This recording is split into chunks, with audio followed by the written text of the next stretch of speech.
Tulad po nung sinabi nila, ang alam po ng lahat, nagbebenta po kami ng droga. Opo, totoo po yun. Pero po yung ibinibenta po namin galing po talaga po sa pulis. Tinik yan mismo. Sir, tingnan mo yung mukha. Nauubos na yung ngipin, nauubos na yung gums sa kagagamit ng droga. User yung tatay. Kaya ang tanong ko nga, bakit hindi ang tatay pumunta dito? Bakit yung uncle ang nagreklamo? Sa haba ng panahon, Father, ilan na pong kaso na file ninyo pertaining to those cases that you have investigated? Ilan na pong kaso na file ninyo? Meron nakikitang shabu, 1 hanggang 3 sachet, kapiraso lang, hindi pang mayaman, panggamit at pambenta para maitawid ang pamilya. Hindi ko po sinasang-ayunan ang mga adik sa dahilang 15 taon din ako gumamit. Binalot ng takot ang aming pamilya. Namamarkahan sa publiko at sa national TV na kami po ay identified bilang taga-benta ng droga.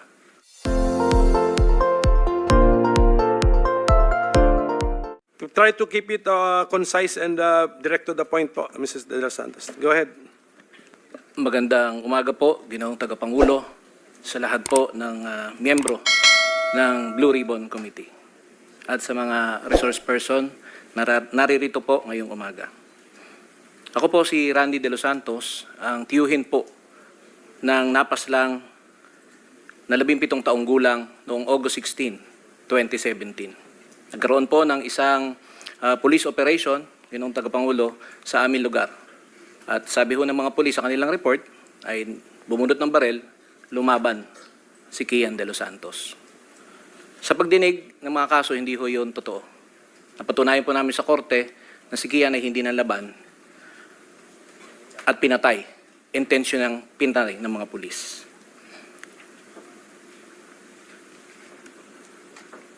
Mga ilang araw, Ginoong Tagapangulo, habang nakaburo lang aking pamangkin, naglabas po ng kasinungalingang statement ang pamunuan po ng PNP. At noon po ay pinamumunuan ng ating kagalang-galang na senador, Bato de la Rosa. Ang sabi po dun sa statement ay yung tatay daw po at yung uncle ay kilala sa aming lugar na siga, kinatatakutan at nagbebenta ng droga at ginagamit po si Kian De Los Santos bilang tagapagbenta nito. Ginoong Tagapangulo, totoo po, kilala ho kami sa aming lugar, pero hindi po konektado sa illegal na droga. Kilala ho kami bilang mga saksi ni Jehovah na nagbabahay-bahay, kumakatok sa mga pintuan at nagbabahagi ng salita ng Diyos.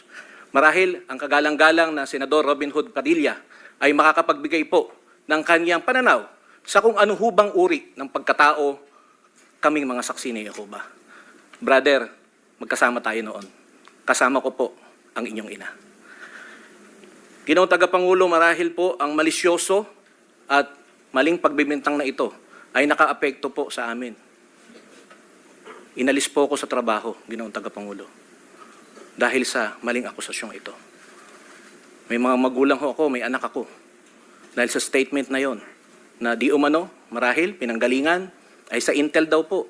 Ang laki-laki ho ng budget ng Intel eh. Bakit ho ganun? Tinanggal ho ako sa trabaho. Dahil po dyan, binalot ng takot ang aming pamilya. Namamarkahan sa publiko at sa national TV na kami po ay identified bilang taga-benta ng droga. Noong panahon yun, nakakatakot na ho eh. Baka kami na ho isunod. At dahil ho dyan, ang aking kapatid ay kinuha po ng Public Attorney's Office para dalhin sa WPP. Teka lang po, naiwan po ako sa labas. Ako ho ay tiyuhin eh. Bakit hindi ho ako sinama? Sa mga panahon yun, Ginoong Tagapangulo, takot po ako. Dahil markado na ho ako eh.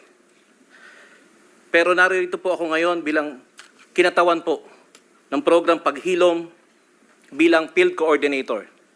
Sa aming pong programa, Ginoong Tagapangulo, meron po kaming 312 pamilya na inabot na kapwa namin mga biktima. Lahat po sila, Ginoong Tagapangulo, ay pinatay. Pinasok ang mga bahay.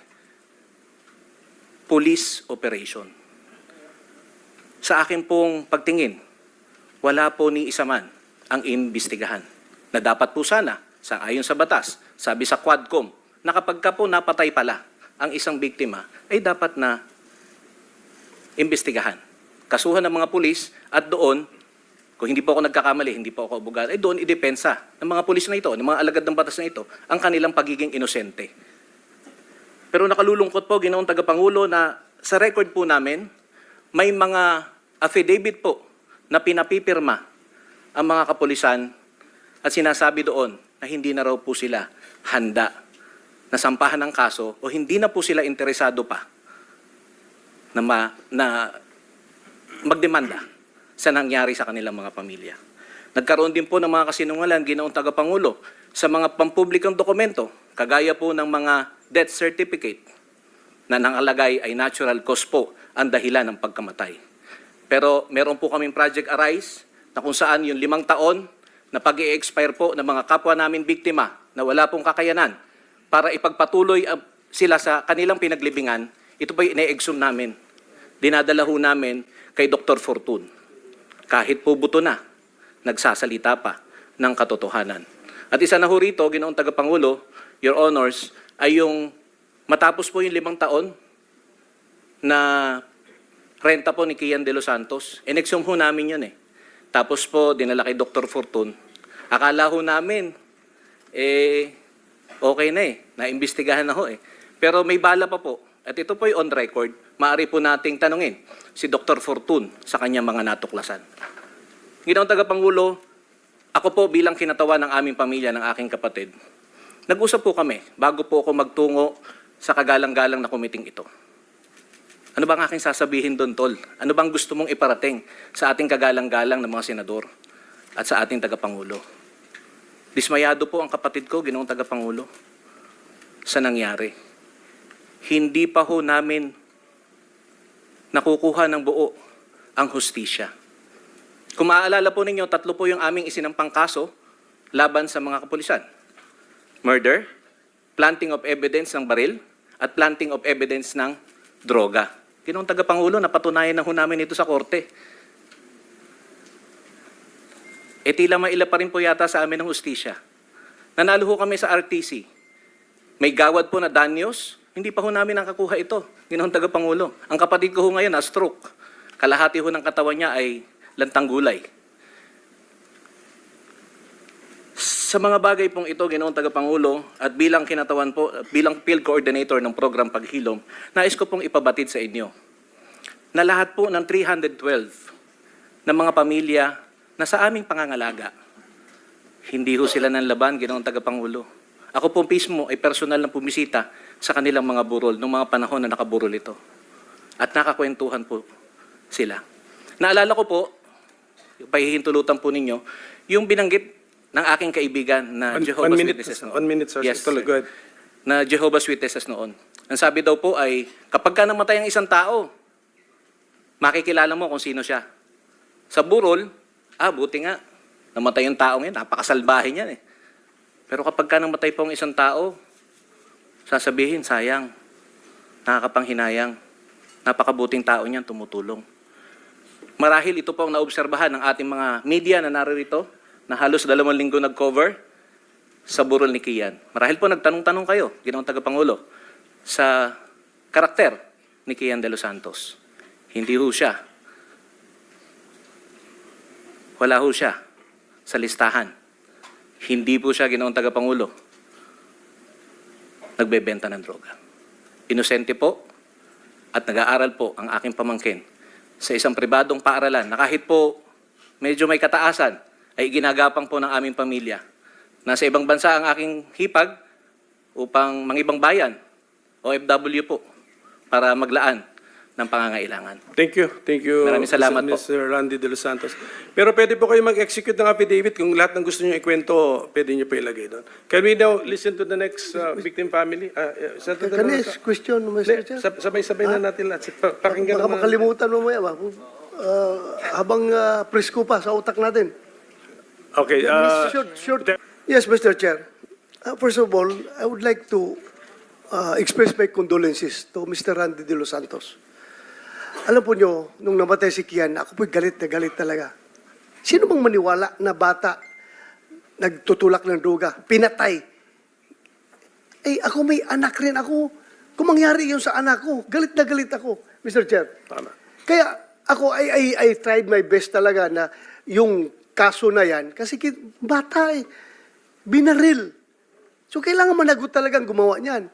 Pero meron akong nasabi, if I can fully remember, sinabi ko, nung tinanong ko yung mga nakabaril kay Kian, Sir, ang explanation na sa akin, kaya nangyari yun, sir, dahil yung meron kaming nahuli na po, sir, na isa dyan sa Caloocan, at itinuro yung isang babae na tumboy na pinanggalingan ng kanyang droga. Tapos, ang sabi nung poser na nahuli namin, sir, yung droga nung tumboy na yan, masyadong madiskarte, hindi siya nagbibigay direkta sa amin ng supply. Dinadaan doon sa tindahan ni Kian, kung saan si Kian nagbabantay, iniiwan doon at pinipick up lang. Si Kian wala namang alam doon sa droga kung droga yon. Basta iiwan lang doon. Kung si Kian nagbabantay ng tindahan, iniiwan sa tindahan, doon pinipick up namin yung droga galing sa yung suspect na puser na tumboy. Kaya sir, nadamay si Kian. Sabi ko, bakit nyo binaril? Wala, hindi na masagot. Hindi na masagot. Pero actually sir, doon talaga sa tindahan ni Kian namin kinukuha. And ako'y nagtataka, bakit did I mention the name of a certain Randy De Los Santos as involved in drugs? Ang alam ko noon, nabanggit ko during one of my interviews, na yung sabi ng pulis, na Caloocan, na ngayon nakakulong, sir, yung tatay ni Kian mismo, sir, tingnan mo yung mukha. Naubos na yung ngipin, naubos na yung gums sa kakagamit ng droga. User yung tatay. Kaya ang tanong ko nga, bakit hindi ang tatay pumunta dito? Bakit yung uncle ang nagreklamo? Yun ang sabi sa akin ng pulis. What can I do? I received that information. Sir, tingnan mo, interview yung tatay ni Kian. Tingnan mo yung mukha. Tunaw na tunaw yung panga. Tunaw na tunaw yung ngipin. User yan, sir. Sabi sa akin ng police operative ng Caloocan. So, senior ko lang rin sa media. Dahil kitang-kita naman kung tingnan mo. Kaya nga, bakit na-involve yung uncle, I don't think, I'm not sure. Please refresh me, my memory, kung nabanggit ko yung pangalan of Mr. Juan Randy De Los Santos as involved in drugs. I cannot remember, Mr. Chair. I just hope this body can be enlightened. Dahil that's why I insisted to respond, Mr. Chair. Although ayaw mo akong i-interpolate yung ating witness, but anyway, if that is the ground rules of this committee, I submit, Mr. Chair. Thank you. We will interpolate all of them together, Mr. President. In this representation that his name was also mentioned. So, if he wants to react, go ahead. Maraming salamat po, Chairman. Gusto ko lamang pong patunayan, unang-una, na ang mga Jehovah's Witness po ay non-political. Never silang na-involve sa politika. Opo. Pangalawa po, naiintindihan ko po kayo. Nararamdaman ko po yung nararamdaman po ninyo dahil ang kapatid ko po, once upon a time, napatay din po. At siya din po ay binansagan na Carnap King. So, naiintindihan ko po, nararamdaman ko po ang sakit. Dahil nung nangyari po ito, ako po ay napakabata pa nung pinatay yung aking kapatid at sinabing siya ay Carnap King. Siya po ay ganun din, summary execution din po. Kaya naiintindihan ko po kayo at nakikiisa po ako sa inyo. Maraming salamat po. Maraming salamat po, Senator Padilla. Can we, makinig tayo naman sa testimony po ng isa pang nagkiklaim na victim family po sila. Ma'am Gonzales, Cristina Gonzales. Sige. Sige po, bigyan ko kayo ng mga 5 minuto, more or less. Apa. Magandang umaga po sa lahat. You can remove your face mask. Ako po si Cristina Gonzales po, asawa ni Joselito Gonzales ng taga-Antipolo po. Tulad po nung sinabi nila, ang alam po ng lahat, nagbebenta po kami ng droga. Opo, totoo po yun. Pero po yung ibinibenta po namin galing po talaga po sa pulis. Kaya po malakas din po ang loob namin ng mga panahon na yun na magbenta dahil nga po galing sa kanila. Na kumbaga, wag daw po kaming matakot na mahuli o ano nga po dahil nga po galing sa kanila. Pero nung nga po nasabing maglilinis na nga daw po, sinabihan po nila yung asawa ko na paalisin ko na daw po ng Antipolo kasi nga maglilinis na nga daw po ng mga panahon ng 2016. Pero hindi po umalis yung asawa ko. Dahil ang sabi niya po, baka daw po lumamig lang, hindi naman po siya para galawin. Pero yun nga po, July 5, kinuha na lang po siya sa bahay, sabi nga po maglilipat bahay lang. Pero hindi na po nakauwi yun. Nabalitaan ko na lang nga po ganun, nasa morgue na nga daw po. Mr. Chair. Tapos ka na. Kailan kayo nag-umpisa magbenta ng droga? Bali ano po, nung 2015, 2016 po. 2015. Hindi pa presidente si Presidente Duterte. Hindi pa po. Ha? Hindi pa. Who was sino, ma-identify mo kung sino yung kinukuha mo ng drugs sa mga polis? Yung nagbibigay po sa amin ng droga. Kilala mo? Opo. Sino? Si Sir Allen Cadag po. Who? Allen Pulis- Cadag. pulis Opo, siya? Pulis Antipolo po. Police Antipolo. Maybe we can invite him here. Mr. Chair. Sino pa bukod doon sa police na yun? Yung sa asawa ko po, sir, kasi hindi ko masyadong kilala po kasi yung nagbibigay sa kanya eh. Asawa mo napatay na? Patay na. Opo, yung pinatay po Okay. nila. So sino pa yung mga kilala mo mga pulis na kinukunan ninyo ng droga at binibenta Yung ninyo po, sir, eventually? yung madalas pong magsama sa asawa ko noon si Sir Olaco po at saka si... Basta yun po yung nagsasama po sa asawa ko noon na madalas po nilang pinaglilinis nga daw po ng mga dugo sa sasakyan. Kasi nga po kapag may mga pinapatay po sila, yun po yung sasakyan na nililinis ng asawa ko. Doon po. Sige. Sige po, nagtanong lang kami kasi masyadong ano yung ano mo maiksi yung ano mo. So, actually, nagbanggit ka pa ng July 5, pero anong taon? Pakibanggit ang taon? 2016 po. 2016, okay. So July 5, 2016, ang binanggit mo, asawa. Pero anong pangalan ng asawa mo? Ulitin, pakiulit. Joselito Gonzales po. Osilito Gonzales, okay. Mr. Chair. And Mr. Chairman, Mr. Chairman. this is Ayan. also to clarify. Siya muna, sige. I'm sorry, Mr. Chairman, this is also to clarify the statements made by our resource person. Yung timeline lang, Mr. Chairman, I think that's important, no? Kailan napatay yung kanyang asawa? Kailan po yung hanggang kailan po siya nagbebenta ng droga na binibigay ng pulis? Siguro yun. Sige ma'am, importante fill in the malaman. blanks natin ma'am. Ang tanong ni Santo Villanueva, ano yung, kailan kayo nag-umpisa ng nagbenta ng droga dahil sinusuplayan kayo ng polis? Umpisa at saka dulo, yung huli. Sige po, Mike. 2015 po hanggang 2016 nga po ng June. Kasi June. po July, tigil na po talaga yung asawa ko. 2015, anong month? March po yun. March. Okay, sige po. Okay. Thank you. At least medyo na, yes, Senator Bato. Yes, ano, para lang pang-fill Thank you, up lang Mr. ng ano. Thank you, Mr. Chair. Nag-attempt ka ba na i-report sa otoridad yung polis na nagbibenta ng droga at nagtakot sa asawa mo? Ano na nga po kami, nagsampa na po kami ng kaso sa kanila. Kailan?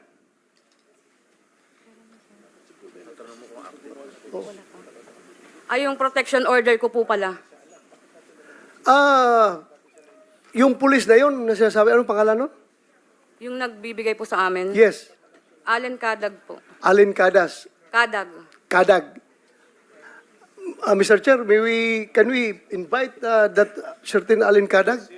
And to continue, Mr. Chair, pagkakaalam mo, nasaan siya ngayon? Yung pulis na yan? Hindi ko na po alam kung nasaan na po sila ngayon. Kasi, alam mo, kung nagsumbong ka sana sa otoridad, alam mo ba yung nangyari noon na lahat ng mga ninja cops pinaghahabol namin, lahat ng ninja cops na wala kaming makuhang ebidensya para mapin down siya administratively or criminally, pero meron siyang report na siya ninja cops, ay pinagtatapon namin sa Mindanao. Sulu, Basilan, Tawi-Tawi, Maguindanao. Pinagtatapon namin doon para matanggal dito sa lugar niyo para hindi na makapag-operate ng droga.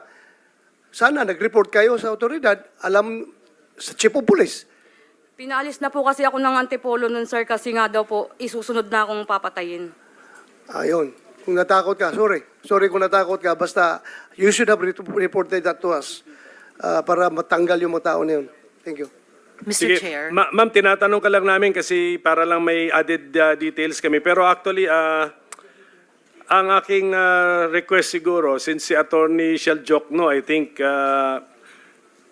parang dinidevote mo na rin naman sarili mo sa pagtulong sa mga ganitong klaseng victims eh. Pwede bang pakitulungan kami, gawa ng affidavit si Ma'am Gonzales para nandun na lahat, orderly yung kanyang kwento. Pwede ba yan, Attorney Jokno? Ang alam ko po, Your Honor, ay patulungan may niyo kami. abogado po siya. May abogado siya? Abogado po Sino sila. po ang abogado niyo, Ma'am Gonzales? Si Attorney Dino De Leon po. Andito ba siya ngayon? Wala po.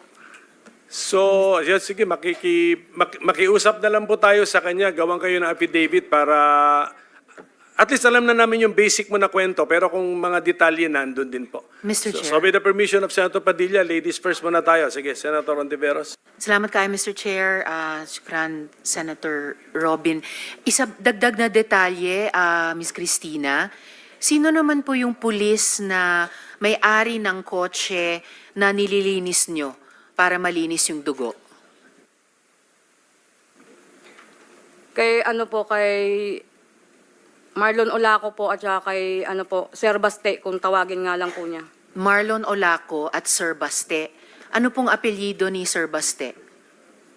Yun lang po kasi yung alam ko dun sa sinasabi ng asawa ko. Si Marlon Olaco ba ay pulis at si Sir Baste ay pulis din? Opo, mga polis po. So pareho pong pulis.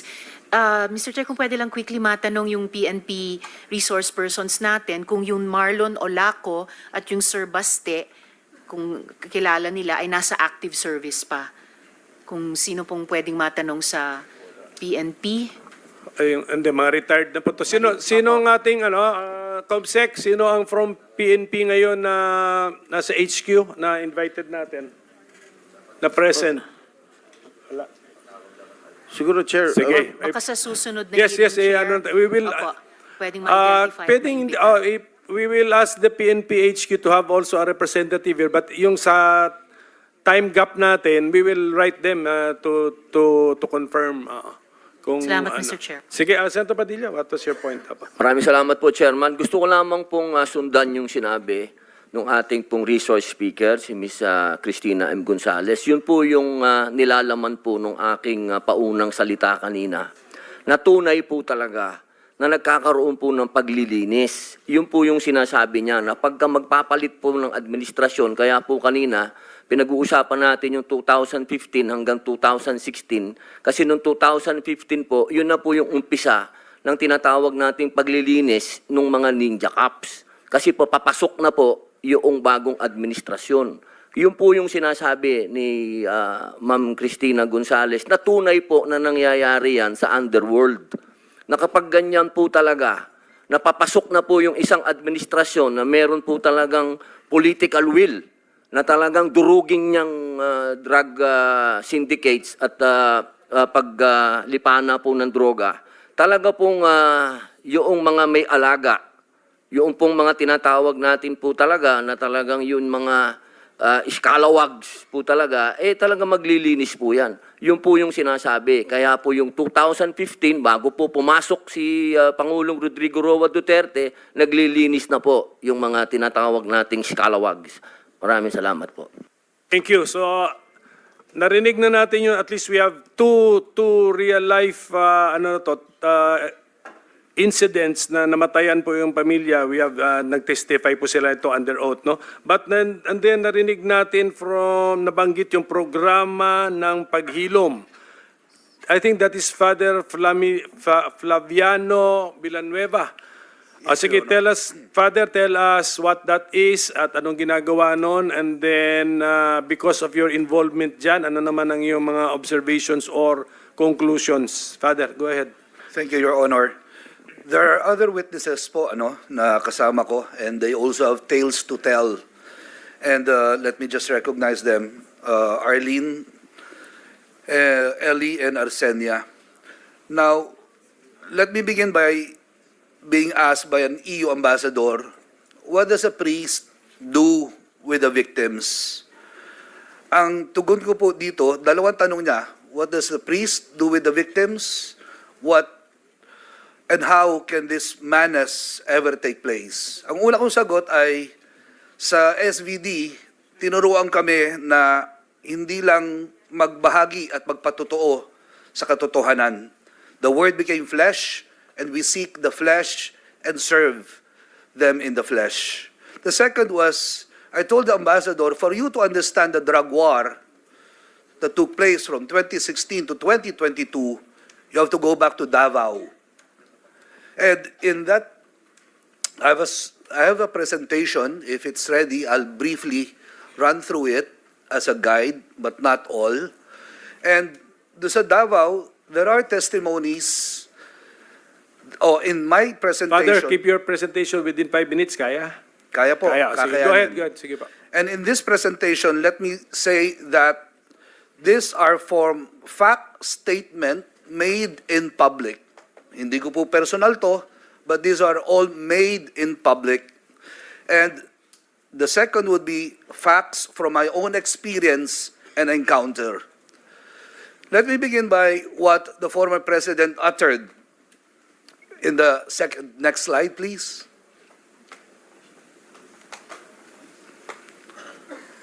Following the death squad would be the statement, they are saying that I'm part of a death squad. True. That is very true. I'm just pointing a point. Followed by, next slide please, the other slide. If you are doing an illegal activity in my city, if you are a criminal or a part of a syndicate that preys on the innocent people of the city, for as long as I am mayor, you are a legitimate target of assassin. At ito po ay pinatutuhanan sa susunod na slide ni Arthur Las Cañas, who said, and I quote, Duterte is the lord of all drug lords in the southern Philippines. He is the most dangerous person in the southern hemisphere. End of quote. Another person na nagpatutuo po ay walang iba kung hindi si Edgar Matubato. Ang kanya pong winika ay, it was Mayor Duterte himself who recruited us. He was present when we were organized during a meeting at the Old Men Seng Hotel. He called us the Lambada Boys. Our work was to kill and only to kill. At the start of the Lambada Boys, actual killing served as our training to kill people who were defenseless and who were caught unaware. This is the Davao template. And moving forward, and just to sum it from the records made in public, meron po 1,000 hanggang o at least 1,000 ang namatay sa 1998 to 2008. Moving forward, what did we discover in the DDS template? Let me provide 4 elements sa nakita ng mga testigo. And these 4 elements in the next slide would present to us, meron nakikitang shabu, 1 hanggang 3 sachet, kapiraso lang, hindi pang mayaman, panggamit at pambenta para maitawid ang pamilya. Hindi ko po sinasang-ayunan ang mga adik sa dahilang 15 taon din akong gumamit. At kaya ko po pinasok ang ganitong pagtatanggol sa mga inakasuhan na adik, naniniwala ako may pag-asa sila. Hindi dapat paslangin o pasabugin ang bungo. Pangalawang bagay na nakikita ay ang revolver. Meron mga patunay na ang revolver ay tampered. Ang revolver ay ginamit na 3 beses sa iba't ibang crime scene. Short of saying, recycled. Ang katawan ni Jonas sa susunod na slide, pangalan niya po Jesus Jonas. Ito po ay nakita noong October 8, 2016. Ang sabi, as always, palaging sinasabi, nanlaban. At kung titignan natin sa pangalawa at susunod na slide pa, nariyan po ang pulis, ngunit kapansin-pansin sa susunod na slide na merong handcuff marks. May handcuff marks at ang kanyang mga daliri ay bali-bali na. Tanong lang simple, paano siya nakabulot at pumutok? Sa unang araw ng pagiging Pangulo ng dating Presidente, 39 po ang patay. Sa susunod na slide, bukod, ito po si Gilbert, masabi ko lang, Barker, pinatay habang nagtatrabaho. Sa first 100 days, in the next slide, we will see that there are at least 3,600 killed as part of the so-called accomplishment. The following slide would give us better numbers or more gruesome numbers. 39 killed on July 1. The number of daily killings averaged or peaked at 49 on what we have called a one-time big time. 33 was the average number of killed. There were 122 children, sinasabing collateral damage daw. 58 killed in a day and in 3 days.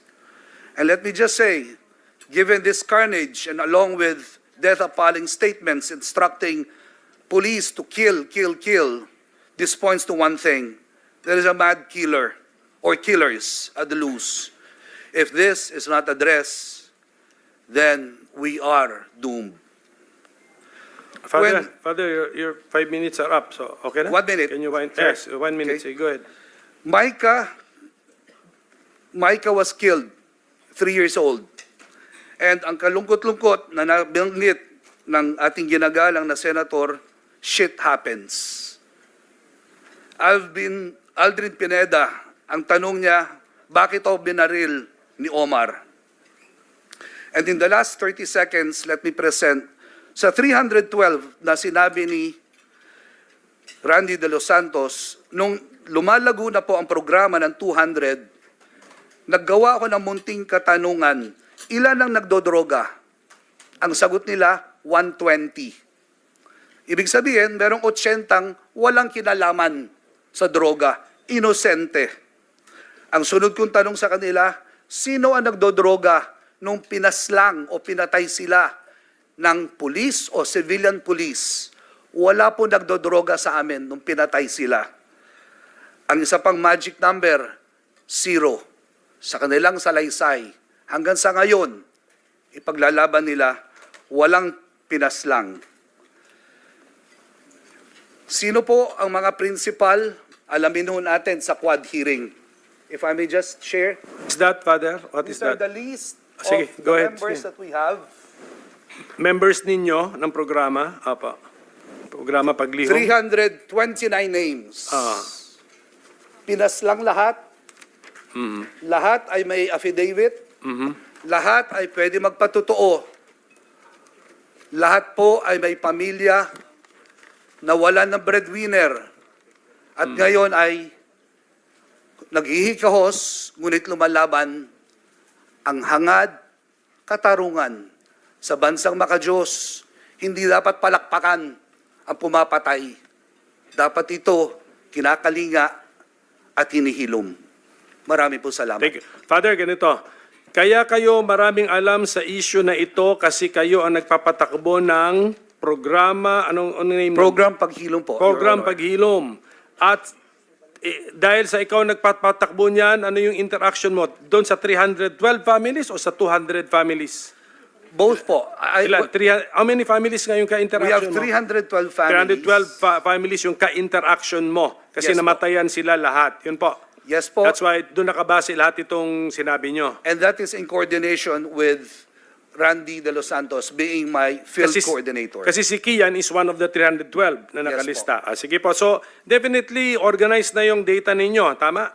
Yes po. Apo. So, can the committee request for your organized data? We will, upon checking po with our lawyers, Apa. what we could share and what is highly confidential for their safety. Ano, sa tanong, marami na tanong. Ay, naano ko lang yung nilalagay ko lang sa context yung bakit tinawag natin si Father Flavi as a witness. Kasi although hindi siya namatayan, hindi siya but 312 families ang inaruga nung kanyang organization na program paghilom at meron kang personal interaction with them. Okay, sige. Salamat. And then meron kang sinabi na, sabi mo, Senador, na sabi, shit happens. Sino yun? Are you referring to? Yung po yung nabanggit ni Senator Go nung namatay si Micah. So it's Go. So Senator Go? Sorry, Senator? my apologies. Senator Bato. De La Rosa. Sige, as a matter of right, the Senator can react if he wants to. Yes, Mr. Chair, thank you. I just would like to put in context. Paano ko sinabing shit happens? Indeed, I said that. Shit happens.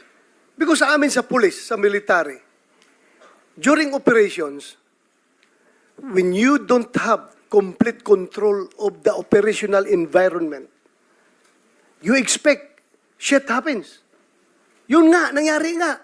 Namatay yung bata, tinamaan yung bata. Talagang, for me, for us, shit happens. Nangyari yun. So what's the fuss? What's the fuss about blaming ourselves for... Sinabi ko, talaga nangyari. Hindi perfect yung operation. Hindi mo kontrolado ang environment. May tinamaan na bata. So, anong tawag ko dyan? Perfection happens? There's no perfect operations. Sometimes shit happens. That's what I say that. But that does not mean to degrade the soul, the departed soul of that child na namatay. Ang problema lang sa inyo, Father, you are trying to capitalize my words for propaganda purposes. That's very bad, Father. Masama po yan. Huwag niyong gamitin, you do not take the word out of context para i-propagandize yung isang issue. Ako, sinabi ko shit happens because I'm blaming myself as the chief PNP. Nangyari yung hindi dapat nangyari. Namatay yung bata, tinamaan. Really, shit happens. Pero, when the media presented it, when the media articulated it in their papers, wow, iba na. Bato is demonyo na yung bata parang masaya pa dahil lang namatay yung bata. Mali po yun, Mr. Chair. So, Mr. Chair. matanong ko lang si Father, when you said that you used drugs for 15 years, ano po yung drugs na ginamit mo, Father? Shabu po, at bago pa mag-shabu, Pare ka na noon? syempre hindi pa ho. Hindi ka pa pare. Natural po. So, 15 years. How old ka nag-start gumamit na Shabu? Father, ako sagutin niyo. Mr. Chair, simula po ako ng 16. 16. Opo. 16 plus 15, that's 31. Kailan ka naging pare? 2006. 2006. How old were you? 2006. 31 ho. 31. So meaning, nasa loob ka pa ng seminaryo, gumagamit ka na Meron Shabu. po akong tinatawag na relapse, Mr. Chair. Relapse. That's good. I congratulate you for reforming your life. Salamat And being po. a good example, I congratulate you. You are a good example to this community.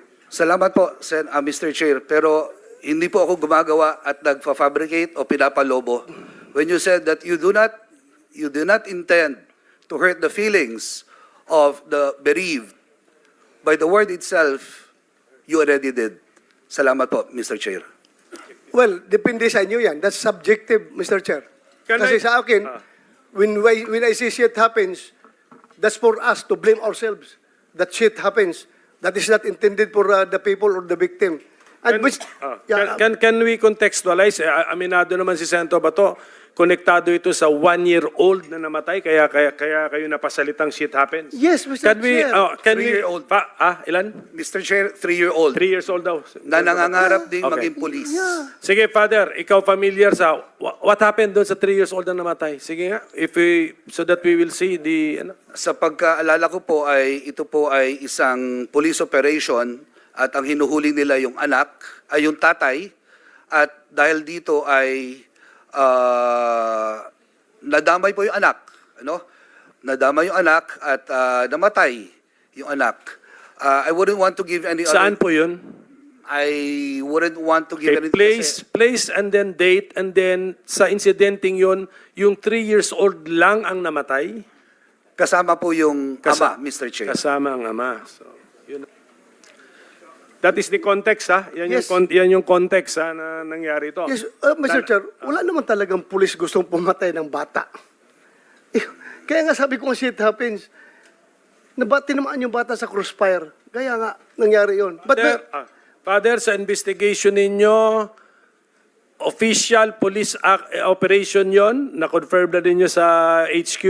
It was po. Kaya Okay, may mga pangalan ng operatives. I think meron po, Mr. Chair, and ayaw kasi mag-appear po nung... Paki-organize na lang po yung data kasi Opo. isa na yan sa napag-usapan natin ngayon. We are interested in that police operation na may 3-year-old na namatay. Yes po. Kasama ng kanyang papa siguro, papa? Yes Kasama po. papa. O, sige. Mr. Chair, na-autopsy rin po ni Dr. Raquel Fortun ang bata. So she can objectively provide the truth in this committee. Salamat po. yeah, Mr. Chair. Sa Senator Bato. Another question. Yung inimbestigahan ninyo, Father, ng mga kaso, marami yon sinabi mo. And you have evidences. Meron kayong proof na sabi mo pa nga, binalian ng kamot. Sabi mo, may mga revolver na paulit-ulit na ginagamit as a exhibit. Then, sa haba ng panahon, Father, ilan na pong kaso na file ninyo pertaining to those cases that you have investigated? Ilan na pong kaso na file ninyo? Can I respond, Mr. Chair? Respond to the best of your ability. Okay. Pero hindi naman, I don't think it's the responsibility ninyo to file the cases. Pero sige, yeah, just... Precisely. The Mr. Chair, but since concerned siya, advokasya niya yan, he should see to it that justice must be served to these victims. Hindi po ba mas responsibility ng pulis yan? Responsibility nga ng police, Mr. Chair, pero sila nag-imbestiga, he's provided. Otherwise, kung hindi siya tumulong para mapile yung kaso na yan, halata ng ginagawa niya, puro propaganda. Nagpo-propaganda lang siya. Nagsasabi siyang ganon. Hindi pala siya interested na makuha ang hustisya. Hindi niya pinaluap sa polis kung nakasuhan na itong mga gago na ito. Because for one, I want justice to be served. Lalong-lalo na yung mga inosente na pinatay. Dapat talaga, Father. Baka mas pwede pa akong maging pare kung tutuusin. Kasi gusto ko talaga kung if I have the goods, I have the evidence as you showed that a while ago. Balik-balik na, halatang binugbog mo na bago pinatay eh. Di ba? So, you should pinaluap mo sana yun, napile yung kaso. Kung hindi mo pinaluap, well, masasabi ko hanggang propaganda ka lang, Father. Mr. Thank Chair. you, Mr. Chair. Mr. Chair. Father, Senator Risa wants to interject something. Sige, Brief, Senator Risa. salamat kayo, Mr. Chair. Brief interjection lang.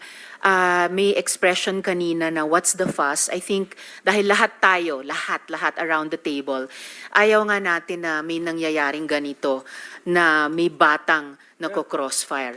And a good number of us, ayaw din natin ang buong sitwasyong ito na nagkaroon ng EJ case, nagkaroon ng war on drugs. And secondly, Mr. Chair, for the record, ilang beses na rin nagkaroon ng pagdududa sa motibo ni Father Flavi sa pagharap sa ating komite. I think na he doesn't deserve that dahil pinepresume po ng ating komite na all our resource persons humaharap sa atin in good faith.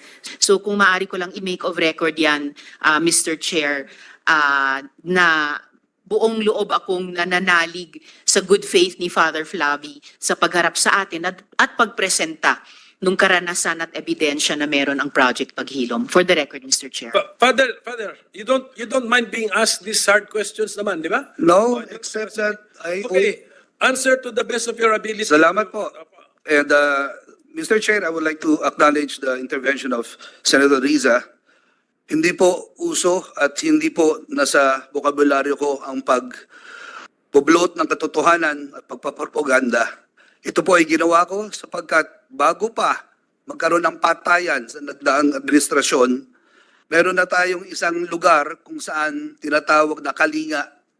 Nagpapaligo, nagpapaaral, at meron pang only rice ang mga homeless. 2015. But when 2016 started and came in, dahil ang pinatay mostly are breadwinners, I was already thinking in advance na ang mga naiwan na pamilya, kapag hindi natulungan dahil breadwinners ang namatay, they will also end up in the streets. So to address that issue, we created Program Paghilom to help provide the core competence of psycho-spiritual interventions. Yun po ang hugis ng hustisya na nais namin ipaabot. Take note that justice has different facades. Isa lang po ang korte, o ultimate ang korte. But being able to rise up in the morning para magtrabaho, ang anak kahit kandila, magsulat at mag-aral mabuti, para sa akin, katarungan na po yun. Hugis po ng katarungan yon. Now, to address the cases, there are cases that are being addressed. There are cases that have fallen into our hands and they are ongoing. I will not outline it here, but submit the records. Second, if there are really cases of Danlaban, let me now throw this question. Di ba ho, sa investigasyon, sa crime scene, ang isang pine-preserve po dyan ay yung barel na ginamit. 6,000 po daw ang nanlaban. So dapat merong 6,000 barel with corresponding documents. One way to let the public know that the war on drugs was real and true to its word, let us see the 6,000 handguns. That's a question po. Yeah, Mr. Chair, Salamat po. if I may, Senator Bato. I hope in the next hearing, we can invite the Director of Forensic Service of the PNP para mailatag niya yung whereabouts nitong mga Take note, yes. lahat ng mga ebidensya na na-recover. And for the record, Mr. Chair, I just would like parating kay Father na I appreciate what you're doing, Father. Thank you for what you're doing. Pasensya ka na kung sinabi ko na kung hindi ka nakapag-file ng kaso, parang you limit yourself to propaganda. But then again, you said na may nakapile kayong kaso. And I encourage you, please, file kayo ng kaso. Kasi kawawa talaga yung namatay. Mag-file kayo ng kaso. I am one with you in seeking for justice to these victims. Filean nyo ng kaso. Salamat po at madami pong kaso na inahabla na po. Salamat. Thank you, Father. Salamat, Mr. Chair. Mr. Yeah, Chair. before I recognize Senator Riza, can we ask Attorney Dulay to sit here with us? He's the Inspector General of the IAS, para just in case. Yes, go ahead, Senator Ontiveros. Salamat kayo, Mr. Chair. One follow-up question kay Father Flavi. Father, dun sa pagkamatay ni Mika at yung ama niya, kinonfirm ba ni Doktora Fortune na talagang nagkaroon ng shootout dun sa pagkamatay ng dalawang, yung mag-ama? Mr. Chair, Senator Riza referring to itong dalawa po. I think Yes po. na confirm niya po. I hope I'm right, but please don't quote me. Pero alam ko po na autopsy po ni Dr. Raquel. Salamat, Father. So, Mr. Chair, kung maaring maimbita din po sa susunod na hearing si Doktora Fortune. Yes. Salamat, Nakaplano na po yan. Nakaplano.